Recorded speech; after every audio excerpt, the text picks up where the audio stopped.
Joining us now from Cairo is Ibrahim El Darawy, a writer and political analyst, to examine how this hospital attack and the killing of journalists reveals a deeper reality of Israel's campaign in Gaza.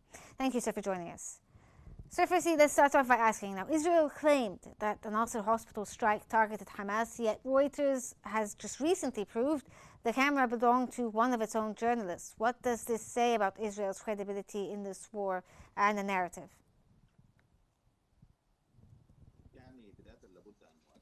I'd like to assert Israel that Israel lies from the very beginning. The war, as Netanyahu said in closed room chambers.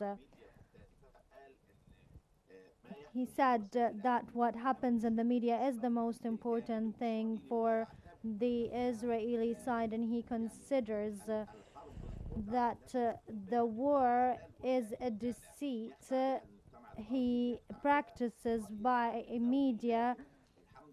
But thank God our media started to transfer the clear imaging to the West, and killing journalists for affiliated to UN to international media press is the biggest proof. So we are talking about more than 200 journalists killed in more than 2 years. I think the Second World War didn't witness the killing of this big number of journalists. The world wars that was witnessed didn't have or include the killings of all this number of journalists. They want to suppress any voice against them. By the way, the Israeli side, some of their soldiers acknowledged their intention, their deliberate killing to journalists, and Shireen Abu Akleh is the clearest evidence to this. So a few years when in the West Bank we addressed just some invasion in West Bank, but today we're talking about systematic genocide, systematic killing by the Israeli operation. So they don't want a journalist transferring the truth. Yes, you were saying this is intentional and it's a tactic that the IDF uses. Now, journalists were clearly visible in the stairwell, according to the Reuters report, yet the IDF still fired tank shells at them. And not just that, they double-tapped it, which is illegal under international law. What does this reveal about Israel's attitude towards the press and towards civilian safety and international law? I think that Benjamin Netanyahu, when he addressed this at the UN, he was also trying to deceive the West public opinion. They were trying to target Hamas, but Reuters cleared that as wrong.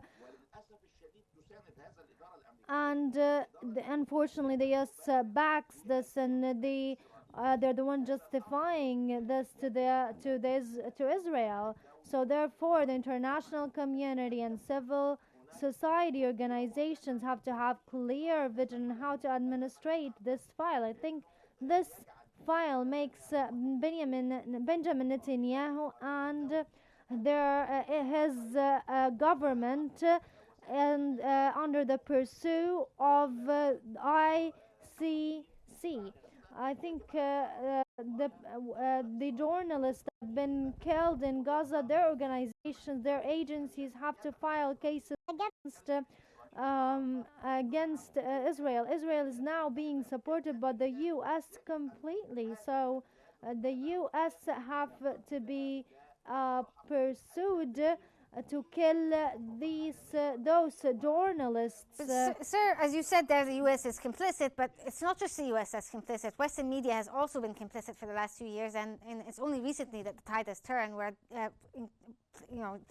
agencies such as Reuters, AP, and even private channels and others have often whitewashed and softened Israeli crimes. Now the investigations are turning against Israel. How do you interpret this dramatic shift and tone towards the Israeli crimes?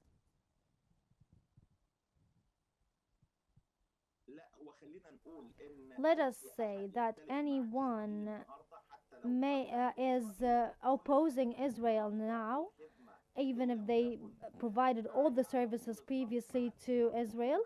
So as long as you are not with Israel as all the way long, so you are targeted by Israel. I think Reuters has a real crisis with the reality they live. The credibility of organizations are on the brink.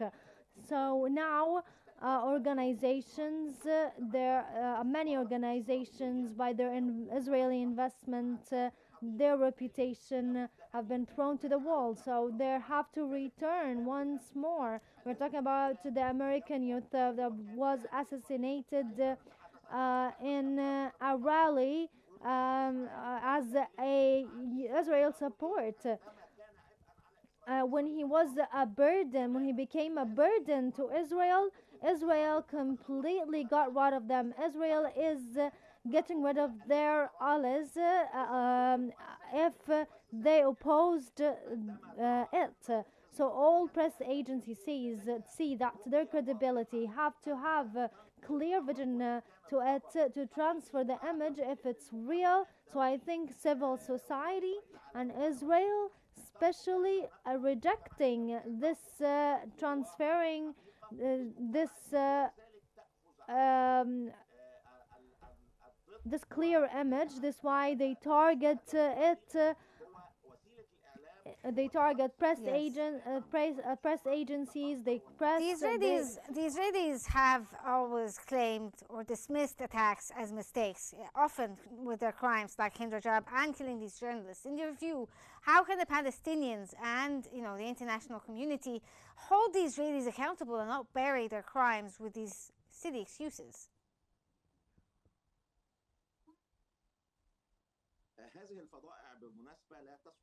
atrocities are will not drop with time. International crime, the international community, and the ICC. I think every citizen was assassinated has the right to pursue Israel. So this is why Israel started to be hostile to other countries, that their people started to ask their leaders to be neutral and not to support this genocide. What happened in Doha is that it was a mediator. They said that what Israel is doing is wrong, and they want to foil the um, the agreement. So they attacked. Therefore, they attacked it immediately. So I think the U.S. This time started the international community.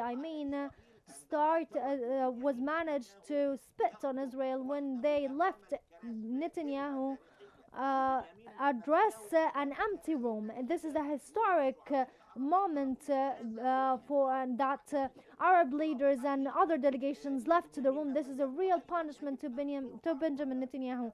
And I think legal cases have to be filed against Netanyahu himself and all of his leaders Yes. because this influenced him. This time he toured the whole world to attend the UNGA. Today, Yes. now the diplomacy, Your the tough point diplomacy there, against sir, is clear that Netanyahu is slowly being shunned from the international community. That was Ibrahim El Darawy. Thank you so much for your insights.